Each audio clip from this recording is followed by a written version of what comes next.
تو طریقہ کار کے لیے ان کی ایک بڑی مارکت الآراء کتاب ہے، منہج انقلاب نبوی، آپ صلی اللہ علیہ وسلم کا طریقہ انقلاب لانے کے لیے وہی طریقہ اختیار کیا جائے گا، اس کے علاوہ اور کوئی طریقہ ممکن نہیں۔ اب اس طریقہ کار کے تحت جو ہے وہ ڈاکٹر صاحب کی جو ہے وہ خیال کے مطابق کہ کم از کم ہمیں 4-5 لاکھ لوگ دستیاب ہوں جو خود اپنے اوپر دین کو نافذ کر چکے ہوں ان 6 کے 6 گوشوں کے حوالے سے، اور پھر وہ پرامن منظم احتجاجی تحریک چلائے جس کے لیے دلائل اس کتاب کے اندر موجود ہے، بڑی ضخیم کتاب ہے۔ تو اس کے مطابق جو ہے نا وہ تنظیم اسلامی اس وقت بھی کام کر رہی ہے اور اس فکر کو لوگوں تک پہنچا رہی ہے کہ سارے مل جل کر ایک پلیٹ فارم پہ اکٹھے ہوں، کم از کم جو ہے وہ 4-5 لاکھ افراد ہوں، تاکہ آگے کا جو مرحلہ ہے وہ ہے پرامن منظم احتجاجی تحریک، جس کی تفاصیل اس کتاب کے اندر موجود ہے، اس کے مطابق کام کیا جائے۔ تو اس پہ ہم کام کر رہے ہیں الحمدللہ۔ جزاک اللہ۔ اگلا سوال ہے ڈاکٹر صاحب، سب سے زیادہ جس چیز پہ زور دیتے تھے وہ ہے موجودہ دور کا سودی نظام، جو پوری طرح ہم پاکستانی کو اپنی لپیٹ میں لے چکا ہے۔ اس کے لیے ان کی دعوت مؤثر ترین تھی یقیناً، اور ہر بندہ اس کی جو ماخذ ہے اس کے ساتھ اتفاق کرتا ہے کہ جی واقعی یہ سودی نظام کے اندر ہم لپیٹ میں آ چکے ہیں۔ لیکن تنظیم اسلامی نے خود کوئی کوشش کی ہے جس طرح کوئی اپنا بینک قائم کر سکیں یا لوگوں کو اس سے چھٹکارے کے لیے کوئی عملی نمونہ دکھا سکیں؟ اس کے لیے کوئی کاوش کی ہے یا ابھی کوئی کرنے کا ارادہ ہے؟ جی ایسے ہے کہ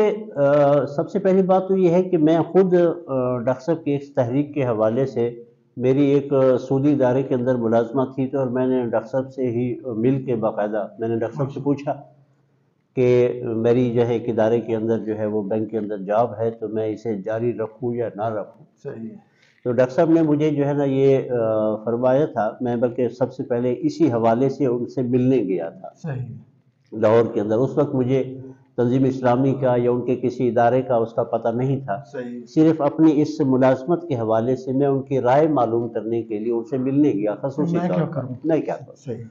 تو ڈاکٹر صاحب نے مجھے کہا کہ بیٹا معاشی میدان میں جو سب سے بڑا منکر ہے وہ سود ہے، اور اس کا جو بھی مرکز ہے وہ ہمارے یہ بینکنگ کے جو ادارے ہیں، لہذا آپ جتنا بھی جلدی ممکن ہو آپ اس ادارے کو جو ہے وہ اس سے جو ہے وہ جان چھڑانے کی کوشش کریں۔ تو الحمدللہ کہ میں نے ان کی جو ہے اس تحریک سے اور ان کی اس دعوت سے اور ان کے اس توجہ دلانے سے میں نے کوشش کی، تو الحمدللہ کہ میں نے اس ادارے سے ریزائن بھی کیا، اور پھر اس کے بعد اللہ تعالیٰ نے مجھے اس طرف لگایا۔ اگلی بات یہ ہے کہ اب غیر سودی حوالے سے کیا ہمارا اپنا کوئی کام ہے یا نہیں ہے؟ اس پہ دیکھیے بینکنگ ایک علیحدہ چیز ہے اور سود علیحدہ چیز ہے۔ اب اگر بینکنگ کا ایک مقصد ہے کہ وہ لوگوں کی رقومات جو ہے وہ رکھنی ہے، سیف ڈپازٹ کا معاملہ ہے، تو اسے کوئی غلط نہیں کہتا۔ رقومات کی منتقلی ہے، ٹرانسفر ہے، وہ ان کو بھی کوئی غلط نہیں کہتا۔ تو یہ ادارہ رہے اسی طرح سے، صرف اس میں سے سود نہ ہو۔ تو گورنمنٹ کے تحت ہی یہ ادارہ اسی طرح سے بن سکتا ہے جیسے گورنمنٹ نے باقی ادارے بنائے ہوئے ہیں۔ گورنمنٹ نے ڈاک کا محکمہ قائم کیا ہوا ہے، گورنمنٹ نے اسکول بنائے ہوئے ہیں، وہ کالجز بنائے ہوئے ہیں، اور ریلوے کا نظام ہے۔ اسی طرح سے اگر حکومت چاہے تو یہ بینکنگ کا ادارہ ان دو چیزوں کے لیے رہے، اسی طرح سے سیف ڈپازٹ کے لیے رہے یا رقومات کی منتقلی کے لیے جو ہے وہ رہے، صرف اس میں سود کا عنصر ختم کر دیا جائے تو یہ بڑی آسانی کے ساتھ جو ہے نا وہ ہو سکتا ہے۔ اور اس پہ حکومتی سطح پر بھی جو بھی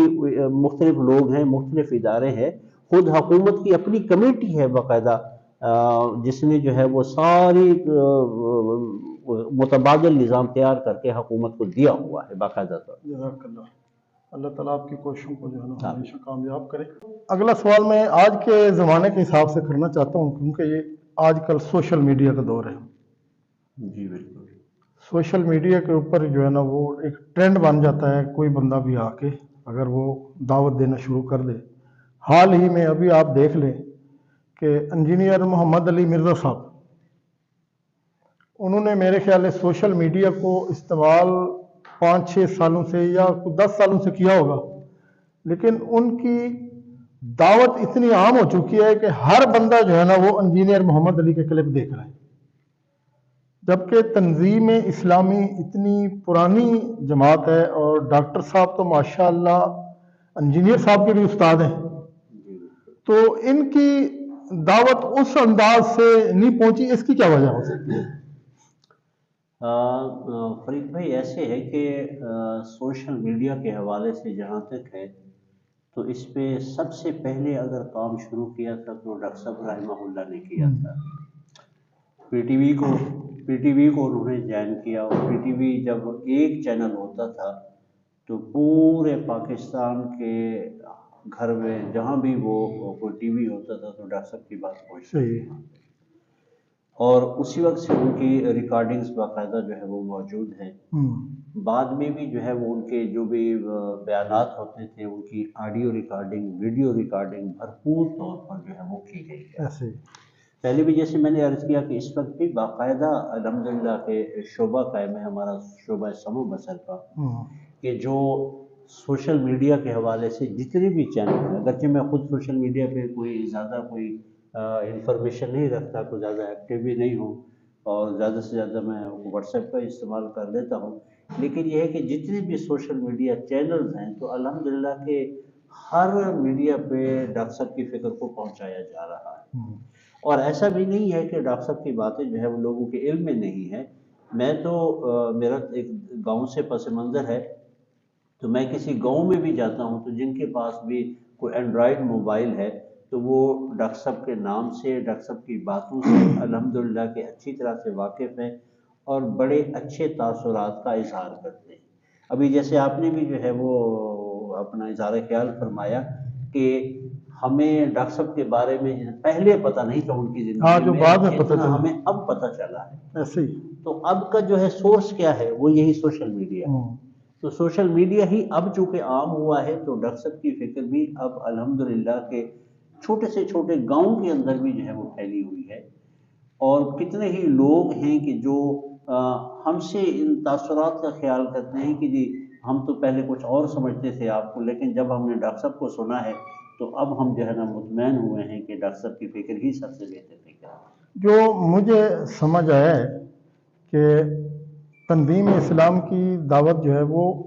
انجینئر محمد علی مرزا کی نسبت تھوڑی سی کمزور رہی ہے۔ اس کی جو وجہ میں جان سکا ہوں، آپ پتہ نہیں اتفاق کریں گے یا نہیں کریں گے، وہ یہ ہے کہ انہوں نے خرافات اور بدعات کے خلاف ایک سٹینڈ لے لیا، دبنگ انداز میں وہ کھڑے ہو گئے کہ یہاں یہ نہیں ہونا چاہیے، جبکہ ڈاکٹر صاحب کی شخصیت وہ تھوڑی سی لینینٹ طبیعت کے تھے، تو انہوں نے وہ جارحانہ انداز نہیں اپنایا، جبکہ توحید کے اندر تو انداز ہی جارحانہ ہونا چاہیے۔ اگر ڈاکٹر صاحب نے مصلحت اختیار کی ہے تو موجودہ دور کے اندر ان کی جماعت کو تو وہ پالیسی نہیں اپنانی چاہیے، آپ بھی سٹینڈ لے کے کھڑے ہو جائیں کہ یہ خرافات ہیں اور ڈٹ جائیں اور اس کے اوپر کام کریں، تو میرے خیال میں آج بھی ڈاکٹر صاحب کے افکار بہت زیادہ غالب آ جائیں گے۔ جی فرید بھائی ایسے ہے کہ جہاں تک ان کا بدعات کا اور خرافات کا جو ہے وہ معاملہ ہے تو الحمدللہ کہ ڈاکٹر صاحب نے تو اس سے بھی آگے بڑھ کر جو ہے وہ ہمیں شرک کا تصور دیا ہے۔ بہت پہلے سے ہی ڈاکٹر صاحب کے یہ بیانات ہیں، حقیقت و اقسام شرک، کہ شرک کی کون کون سی قسمیں ہیں۔ ڈاکٹر صاحب کی کتاب ہے اس پہ باقاعدہ طور پر، ڈاکٹر صاحب کا ویڈیو اس پہ بیانات ہیں باقاعدہ طور پر اقسام شرک کے حوالے سے، اور ڈاکٹر صاحب نے اس میں کسی خاص شرک کی بجائے اس نے تمام قسم کے جو ہے، جیسے کہ ان کی کتاب کا عنوان ہی یہی ہے، یعنی حقیقت شرک، شرک کیا ہے اور شرک کی اقسام کون کون سی۔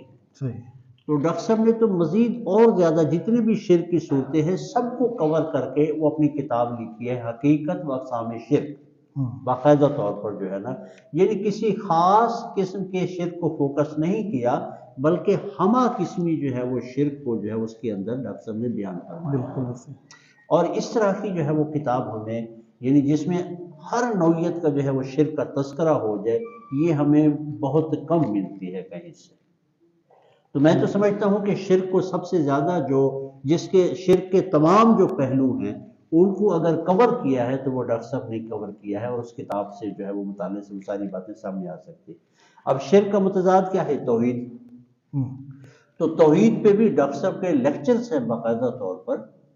اور جو ہے ان کی کتاب ہے باقاعدہ طور پر، ابھی میں انشاءاللہ تعالیٰ آپ کو ہدیہ بھی کروں گا، یہ دونوں کتابیں جو ہے جزاک اللہ۔ حقیقت و اقسام شرک اور توحید عملی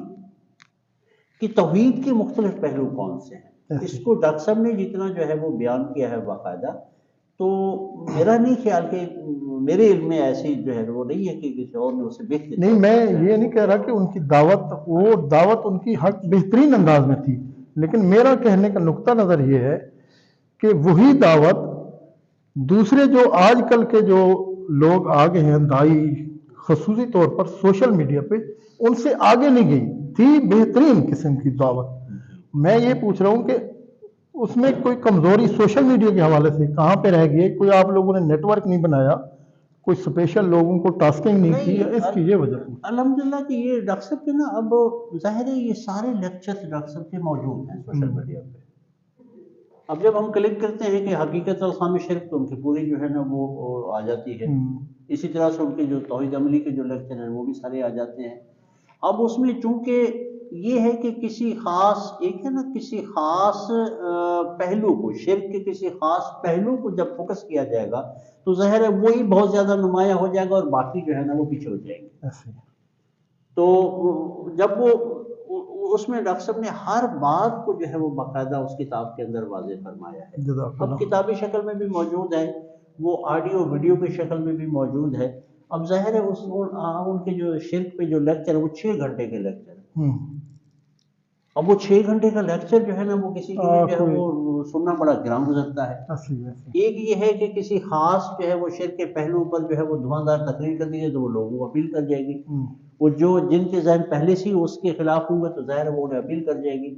اور وہ اچھی بھی لگے گی کہ ہاں یہ تو شرک کو بڑے اچھے انداز میں بیان کیا جائے، لیکن ایک ہے بحیثیت مجموعی بیان کرنا، جزاک اللہ، تو وہ ڈاکٹر صاحب نے ان میں کیا ہے۔ ماشاءاللہ۔ اگلا جو اہم سوال میرے دماغ میں آ رہا ہے، پاکستان کے اندر ہم اپنی عوام کی بات کرتے ہیں کہ ہمارے ہاں دعوت پہنچانے کا مؤثر ترین طریقہ جو ہے وہ اجتماعات ہے۔ جی دیکھیں نا جی، سیاسی جماعتیں بھی اپنے اجتماعات کرتی ہیں، مذہبی جماعتیں بھی کرتی ہیں، اس کے علاوہ معاشرے کے اندر اپنے اپنے طریقہ کار کے مطابق، اب ہم اپنے بریلوی بھائیوں کے مکتبہ فکر کی بات کریں گا تو ان کے ہاں بہت زیادہ اجتماعات ہوتے ہیں۔ دیکھیں جی، ان کے مذہبی اجتماعات سب سے زیادہ ہیں، جیسے کہ کول خانی ایک اجتماع ہے، ٹھیک ہے، قوالی ایک اجتماع ہے، محفل سماع ایک اجتماع ہے، عرس ایک اجتماع ہے، اسی طرح بہت سارے۔ تو ان کے پاس مؤثر طریقہ ہے کہ وہ اپنے داعیان کو سامنے کھڑا کرتے ہیں اور اس مجمع سے خطاب کر کے اپنی دعوت فٹافٹ پہنچا دیتے ہیں۔ تو تنظیم اسلامی اس طرح کے اجتماعات کیوں نہیں کراتی؟ ڈاکٹر صاحب کہ میں لیکچر سنتا رہا ہوں پیس ٹی وی کے اوپر، واقعی وہ بڑے مجمع سے خطاب کرتے تھے، لیکن پاکستان کی سطح پہ اس طرح کے اجتماعات کر کے آپ نہیں سمجھتے کہ آپ کا پیغام جو ہے نا مؤثر انداز سے پہنچے گا؟ اس کے لیے بھی کوشش ہے؟ جی الحمدللہ اس حوالے سے بھی کوشش ہے۔ ہمارے نظم کے اندر جو بھی لوگ منسلک ہیں، قریب ہیں، انہیں پتہ ہے کہ ہمارے ہاں اجتماعات کی جو ہے نا وہ کیا ہمارا تو تنظیمی طور پر جو ہے وہ ایک اجتماع ہوتا ہے جو ہمارا ہر ہفتے ہوتا ہے، اب وہ مقامی سطح کا اجتماع ہے۔ ایک ہمارا اجتماع ہوتا ہے جو حلقے کی سطح پہ ہوتا ہے، وہ ہر 3 مہینے بعد حلقے کی سطح پر اجتماع ہوگا،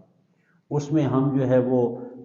جماعت کے رفقا بھی اور جو بھی ہمارے احباب ہوتے ہیں سب کو اس میں ہم شرکت کی دعوت دیتے ہیں۔ پھر جو بھی کوئی عالمی حالات کے حوالے سے یا پاکستان کے حالات کے حوالے سے کوئی خاص جو ہے وہ معاملہ ہو تو اس میں ہم احتجاجی مظاہرے کرتے ہیں باقاعدہ طور پر، جس میں ہم جو ہے وہ لوگوں کو ہینڈ بل بھی تقسیم کرتے ہیں اور ریلیوں کو بھی انعقاد کرتے ہیں۔ اس کے علاوہ ہمارے جو ہے وہ مرکز کی سطح پر جو ہے وہ اجتماع ہمارا ہر سال ہوتا ہے۔ الحمدللہ کہ کل سے ہمارا اجتماع آل پاکستان اجتماع جو ہے وہ بہاولپور ہماری جو مرکزی اجتماع گاہ ہے، تو اس میں بھی ہمارا الحمدللہ کہ سوائے کچھ خاص سالوں کے جن میں کوئی معاملات جو ہے نا وہ ملکی حالات جو ہے وہ ٹھیک نہیں تھے، ورنہ یہ 1975 سے لے کے آج تک ہمارا سالانہ جو اجتماع ہے وہ باقاعدگی کے ساتھ جو ہے وہ ہو رہا ہے۔ اچھا، اس کے علاوہ پبلک کے حوالے سے بھی الحمدللہ کہ ہمارے ڈاکٹر صاحب رحمہ اللہ بھی، پھر ہمارے پہلے امیر تھے ڈاکٹر صاحب کے بیٹے حافظ عاقب سعید صاحب جو ہے حافظہ اللہ، وہ بھی پبلک کے حوالے سے جو ہے وہ انعقاد کرتے رہے، اور اب تو ہمارے جو موجودہ امیر ہیں شجاع الدین شیخ صاحب حافظہ اللہ، تو ان کے بھی ہر شہر کے اندر مختلف اداروں کے اندر، سرکاری اداروں کے اندر، پرائیویٹ اداروں کے اندر، یا جو بھی اور کوئی فورمز ہوتے ہیں، تو ان پہ الحمدللہ کہ وہ عوامی اجتماعات سے جو ہے وہ خطاب کرتے ہیں۔ بارک اللہ۔ آخری سوال پوچھ کے آپ کا نا وہ اجازت چاہوں گا میں آپ سے، قتال کے اوپر، جہاد کے اوپر ڈاکٹر صاحب کے زبردست قسم کے لیکچر سننے کو ملتے ہیں،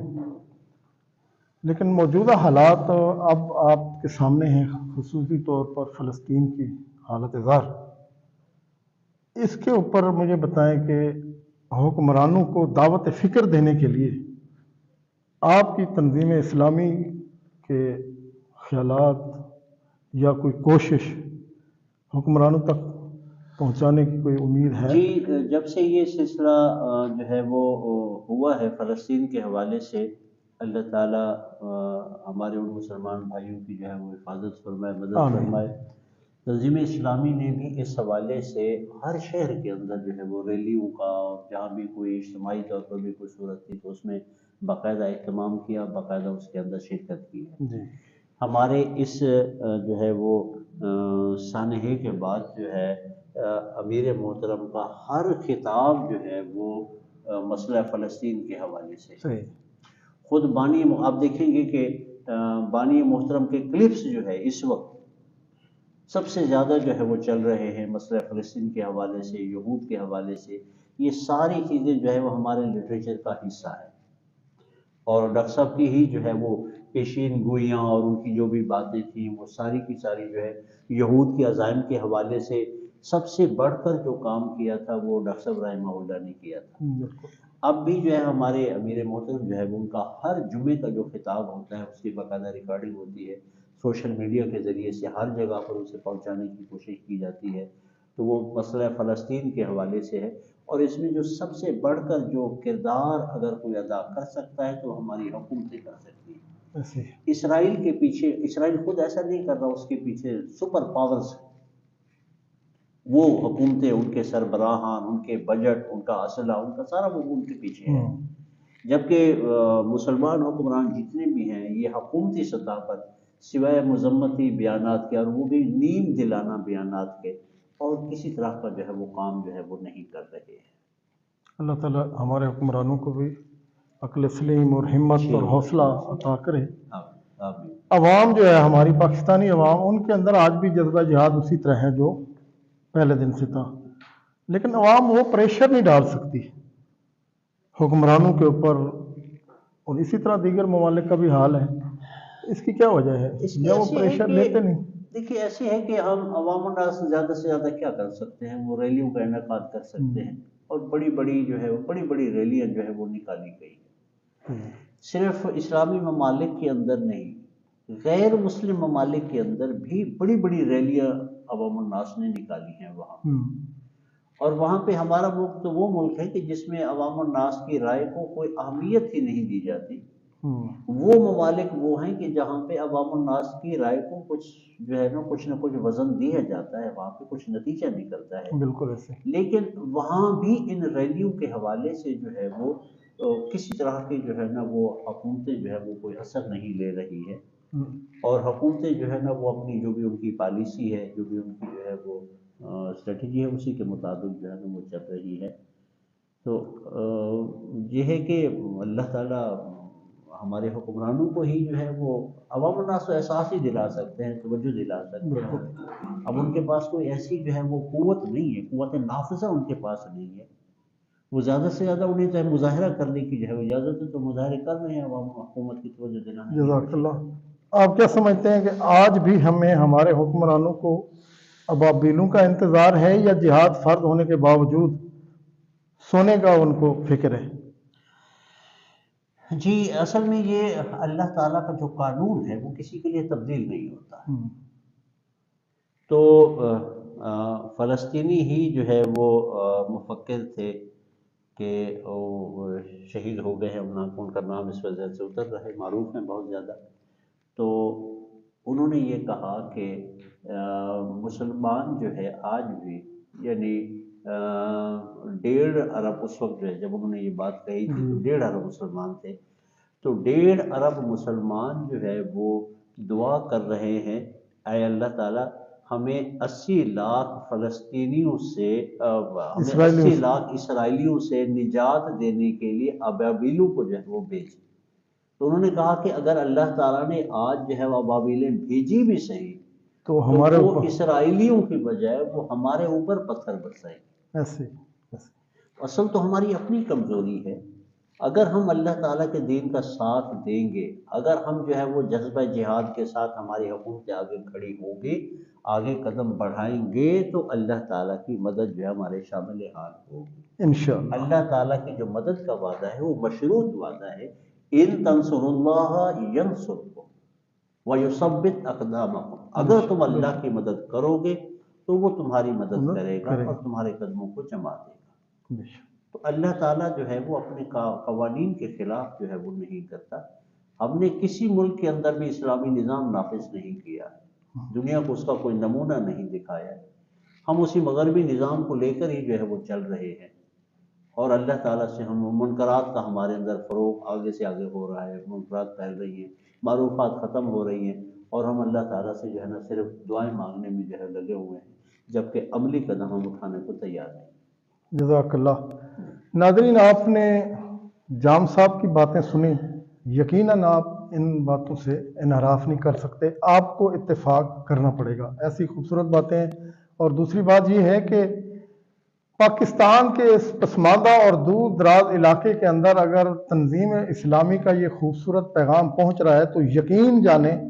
کہ یہ پیغام اللہ تعالیٰ اپنا اس زمین کے اوپر پہنچا کے رہے گا، یہ میرے اللہ کی حکمت ہے۔ یہ الگ بات ہے کہ ہمارے اندر کمزوری ہیں، خامی ہیں، جس وجہ سے ہم پیچھے رہ جاتے ہیں۔ بہرحال اللہ تعالیٰ ہمارا حامی و ناصر ہو، اللہ تعالیٰ ہمیں ہدایت پر گامزن رکھے، اور جو لوگ ہدایت پر نہیں ہیں اللہ تعالیٰ ان کو ہدایت کی طرف لائے۔ اسی طرح علماء حضرات کی اگر کاوشیں جاری رہیں تو انشاءاللہ تعالیٰ حق غالب ہو کر رہے گا۔ جام صاحب کا بہت شکریہ، آپ سے اجازت چاہتے ہیں۔ السلام علیکم ورحمۃ اللہ وبرکاتہ۔